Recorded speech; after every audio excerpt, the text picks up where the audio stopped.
क्या कर रहे हैं मोदी सरकार फिर? ये तो उनकी जिम्मेदारी है, एलजी की जिम्मेदारी है।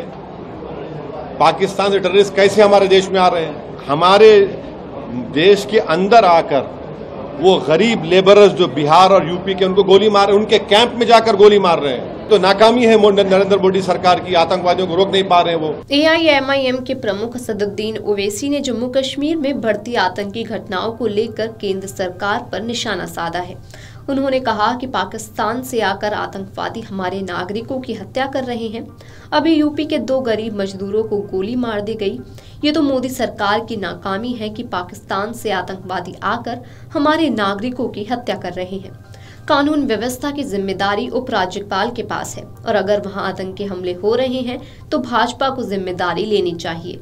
मैं कह रहा हूं कि पाकिस्तान से आतंकी आ रहे हैं, आप उन्हें क्यों नहीं रोक रहे? मोदी सरकार क्या कर रही है? उन्हें रोकना, उन्हें गिरफ्तार करना सरकार की जिम्मेदारी है। ये मोदी सरकार की नाकामी है कि वे आतंकियों को रोक नहीं पा रहे हैं। आइए आपको भी सुनाते हैं और क्या कुछ बोले असदुद्दीन ओवैसी। देखिए, मेरा मानना ये है कि लेफ्टिनेंट गवर्नर के पास लॉ एंड ऑर्डर है और अगर वहां पे आतंकवादी हमले हो रहे हैं, बिल्कुल सही है, इसकी जिम्मेदारी बीजेपी पे आयद होती। पाकिस्तान से आतंकवादी आ रहे हैं, मैं कह रहा हूं, आप उनको रोक रहे क्यों नहीं? आप उत्तर प्रदेश के 2 गरीब लेबरों को जाके गोलियां मार दी उनके ऊपर। वो बेचारे उत्तर प्रदेश से निकल के वहां पे लेबर का काम करने आए, गोली मार दी उन लोगों को। क्या कर रहे हैं मोदी सरकार फिर? ये तो उनकी जिम्मेदारी है, एलजी की जिम्मेदारी है। पाकिस्तान से टेररिस्ट कैसे हमारे देश में आ रहे हैं?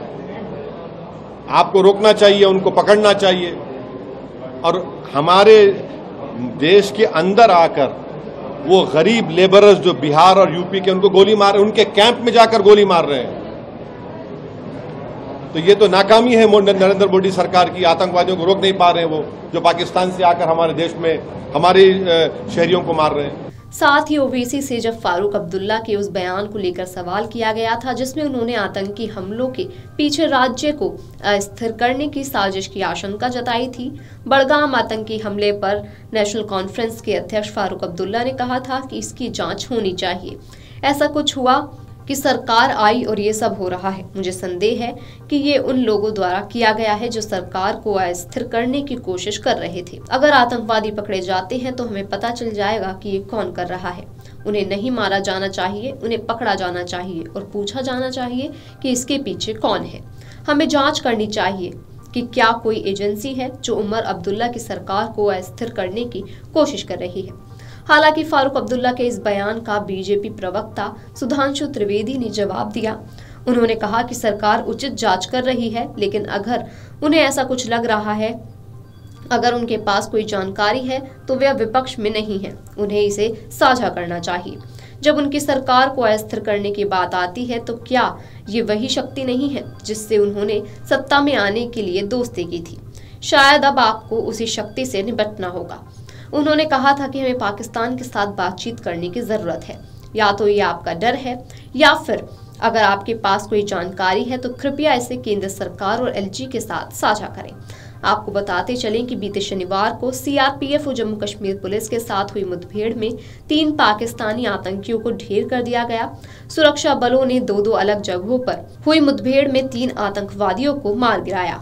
बता दें कि मुठभेड़ में एक सीआरपीएफ का जवान घायल भी हो गया, जिसे इलाज के लिए सेना के 91 बेस हॉस्पिटल में भर्ती कराया गया है।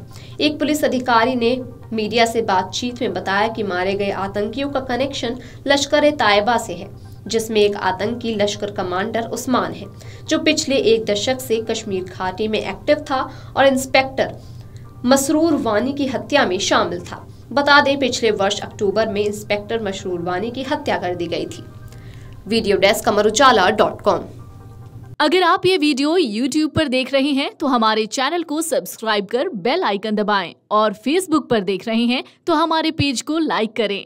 8 मिलियन प्लस सब्सक्राइबर, आपके इस भरोसे के लिए बहुत धन्यवाद।